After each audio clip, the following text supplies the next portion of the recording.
Hey everybody, just coming back on here. I'm trying to get out some videos each week. Like I told you, I'll continuously say that because I'm getting asked when's my next video coming out. Not like by everybody, but every so often somebody will ask me that. So trying to get a few out a week. You know, I'm a busy guy like most of you guys probably are. So it's hard to get them out unless I'm in my truck. It's pretty much the only time I can do it right now. So hopefully I'll be able to get as many out as I can. But what I want to talk about today is something that's been plaguing my mind for a while, but also probably other people's minds. Well, it has been because other people have told me that. It's taking accountability for yourself and your relationship with Jesus Christ. You know, I'm not a preacher. I'm not a pastor. I'm not a minister. I guess some people say I'm a minister because I'm ministering to certain people in certain ways. Whatever label you want to give me, I don't care. As far as I'm concerned, I'm just a regular guy like most people out there. But I do feel a calling by God, the Holy Spirit, Jesus, all the same. I feel a calling to at least do these videos to try to encourage people. Because I know when I was seeking truth, or at least after I had my experience with Christ, I was seeking a certain level of understanding. And videos like this did help me quite a bit. It got me on the path to understanding. It got me on the path to understanding what the relationship I have with Jesus Christ should be, could be, and will be. So God bless the people that take the time to make these videos. If you're one of those people who feel like you have a calling to do these videos, I would encourage you to do that. Don't do it though for your own ego, for your own pride, so that you can, you know, it's all about you. You have to be very cautious of that, myself included, because vanity's it's a very big part of wanting to do these things, because we want recognition and we want praise as human beings. It's not you personally, it's everybody in general. Like, general consensus of human beings want to be recognized, myself included. So it's like, how do I set myself aside so that I don't seek the recognition, I don't seek the praise, I don't seek the glory that should be rightfully given to Jesus Christ.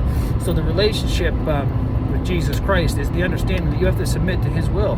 Because He has a will, He has a desire for our lives. He created us for a certain reason. What that is, I don't know. I don't know what my purpose is. I'm just getting tiny snippets of what my purpose is. But to say I wholeheartedly know what Jesus Christ wants me to do on this planet, I don't. You know, I guess if you look at what He said to Howard Storm, love the person you're with, I think that's probably just generally, most people have to, we've all been created to love each other. So okay, that's fine. But I believe we all have an individual purpose. So I'm still trying to figure out what mine is. Whether or not I ever do, I don't know. But you know, I think it's important to try to focus on that. Try to see what God wants you to do, you know, and then try to do that. But taking accountability for that relationship with Jesus Christ is your responsibility. If you're not willing to take responsibility for a relationship in any way, shape, or form. For example, if you start a new relationship, like I see my stepdaughters now, they're in relationships with little boys that they're dating. Well, not little boys. My 14-year-old stepdaughter's dating a young guy. He's 14, I think 14 or 15, and they're starting out. You know, I think it's her first real boyfriend. And my other stepdaughter, she's 20. This would be her second boyfriend. That's kind of serious. And my sons, my older son Dustin's his name. He's got a relationship with a girl, and they're going pretty strong now, over a year. And my other son had a relationship for over 4 years, but that got ended recently because of, I'm not sure exactly, 100% sure what happened there. I think he did something he shouldn't have done. I don't think it was cheating, but it was some, you know, borderline of that. So taking responsibility for your relationship means that you have to understand, I got to put in 50% of the effort here. If I'm going to start dating this girl, or guy, depends on who's watching this, but in my case, I'm going to start dating this girl. I got to meet her halfway. You know, I have to give 50% of my time, 50% of my effort, 50% of my care, my desire to be with her, or him. Again, I'm talking from where I'm standing. But if you're not willing to do that, which I do see a lot of younger relationships ending because women expect. Now, again, not women bashing by any means. I'm just saying, from my point of view, I see a lot of younger relationships coming apart because the women expect 100% or at least 90% from the man, but are not willing to give that back. You know, the entitlement is well, it's kind of mind-boggling to me because I'm a child of the 80s, right? Where back at that point, I think the shift was starting to happen where, you know, women expected more out of men as far as emotional connection goes. And, you know, forgive me if you are a young person and you feel that I'm wrong. I'm just basically stating how I see it, you know, and if you could present to me some facts where I'm stone cold wrong, I certainly would be open to listen to that. But right now, I'm not seeing that, and I'm seeing that young women expect so much out of a man that a man almost gives up, you know. I recently watched a video. It's going to be a little graphic what I'm saying here, but please forgive me. I'm just trying to show you the understanding of why it's important to have 50-50% in a relationship, and then I'll tie that back into why you have to be held accountable for your relationship with Christ. But what I watched recently was a man who was interviewing a woman, and she was a feminist. He was I'm going to say conservative just by listening to what he was saying. And he asked her, he's like, why do women need men? And she said, we don't need you guys. We're independent as hell. We can do this, we can do that. Who needs a man? Unless we want to have sex. Okay, cool. The guy said, well, then why do men need women? And then she said all these, you know, a pile of reasons why. And for the most part, I think she was making good points, but I think she was a little delusional. Some of the stuff she was saying as to why men need women. But the guy said, okay, well, everything that you said to me right now, I could go and get a prostitute for sex. I could go hire a maid to clean my home and cook for me. And you know, I could have a business manager to run my finances. So why would I need a woman?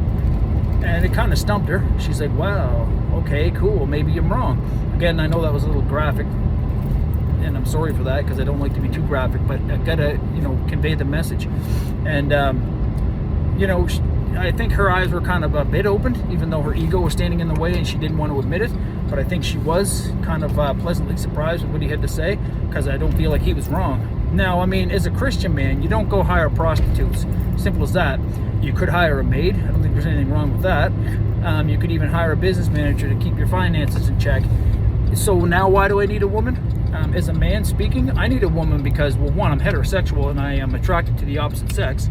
And two, I feel like there's a love connection that you can only get from another human being that you'll not get through the other sources that he had mentioned. So I'm willing to put in 50% if a woman's willing to put in 50%. I'm not going to put in 55% and she puts in 45.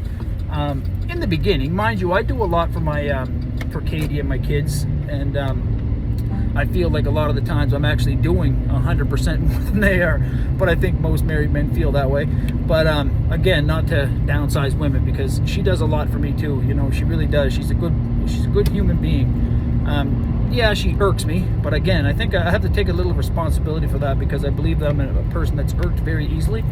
But I mean, ultimately, when I come home and see her there every day after a hard day of work, and I see my stepdaughters there, I look around. Not all the time. I'd be lying to you if I said I do that every day. But, you know, occasionally I'll look around and I'll say, this is why I do it, man. This is what it's all about. This is why Jesus has me on this planet in that aspect. So I'm willing to go the extra mile and meet them halfway. So that's taking accountability for that relationship. It's the same thing with Jesus Christ. If you're not willing to, you know, go halfway with him, or all the way, really, in that case, all the way meaning, you know, submitting yourself to Jesus Christ and following his will, then you're not ready to have a relationship with him. That sounds kind of harsh, but it's just the truth. You know, it's like anything. You have to, you know, you have to put in 100% in the beginning of yourself to meet that person halfway.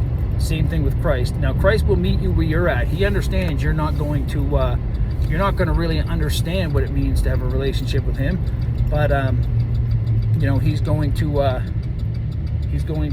show you what that is if you give him the opportunity to. If you don't, you can't. Okay, I have to pause for a sec because I'm going to grab some gas, but I'll come back on and finish up my my spiel here.